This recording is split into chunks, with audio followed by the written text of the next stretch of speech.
Déclaration des groupes parlementaires Peu de Sirda, Vox Populi et Rassemblement relative à la révision constitutionnelle. Les parlementaires ivoiriens ont été invités le 5 mars 2020 à se réunir en congrès sur convocation du président de la République pour entendre son discours sur l'état de la nation. Au cours de cette allocution, le chef de l'État, à travers le congrès, a indiqué au peuple de Côte d'Ivoire et à l'opinion internationale qu'un projet de révision constitutionnelle portant sur les articles 55, 56, 57, 59, 62, 74, 79, 90, 94, 101, 102, 134, 143, 144, 146 à 151, 160, 177, 181 et 182 sera soumis au Parlement. Ces modifications s'articulent autour de trois grandes réformes touchant le pouvoir exécutif, le pouvoir législatif et le pouvoir judiciaire.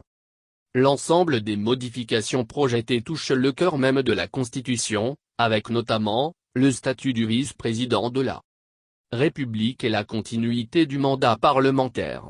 Si cette réforme est adoptée, le vice-président serait désormais nommé par le président élu, avec l'accord du Parlement dont le mandat courirait au-delà du terme constitutionnel indiqué. En réalité, il s'agit donc d'une nouvelle constitution et non d'une révision constitutionnelle. Toute chose qui appelle une consultation du peuple par référendum. En revanche, en optant pour la voie parlementaire, le président de la République a fait le choix d'un passage en force. Pour preuve, les grands principes fixés en matière de procédure, par la Constitution elle-même, n'ont pas été respectés. Il s'agit entre autres moins de la soumission préalable du règlement du Congrès au Conseil constitutionnel comme indiqué, par l'article 134 de notre loi fondamentale. Article 134, les engagements internationaux visés à l'article 120 avant leur ratification, les lois constitutionnelles adoptées par voie parlementaire, les lois organiques avant leur promulgation, les règlements des assemblées parlementaires avant leur mise en application doivent être déférés au Conseil constitutionnel qui se prononce sur leur conformité à la Constitution. La saisine du Conseil constitutionnel suspend le délai de promulgation ou la mise en application. Moins des délais d'examen imposés dans la précipitation aux parlementaires, c'est-à-dire moins d'une semaine seulement pour un projet d'une si grande importance qui engage la nation tout entière.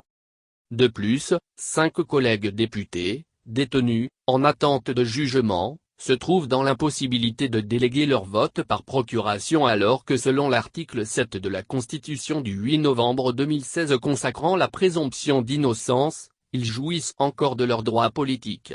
Par ailleurs, 5 autres parlementaires sont en exil forcé du fait de pression et ne peuvent donc prendre part aux travaux. Cela exclut de fait l'expression d'une dizaine de volontés de représentants de la nation et donc des populations dont ils sont les mandataires.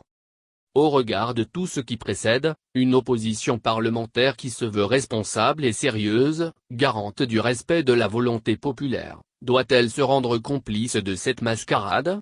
Peut-elle cautionner ces trop nombreuses dérives, qui entachent la crédibilité de l'institution parlementaire et fragilisent l'équilibre social?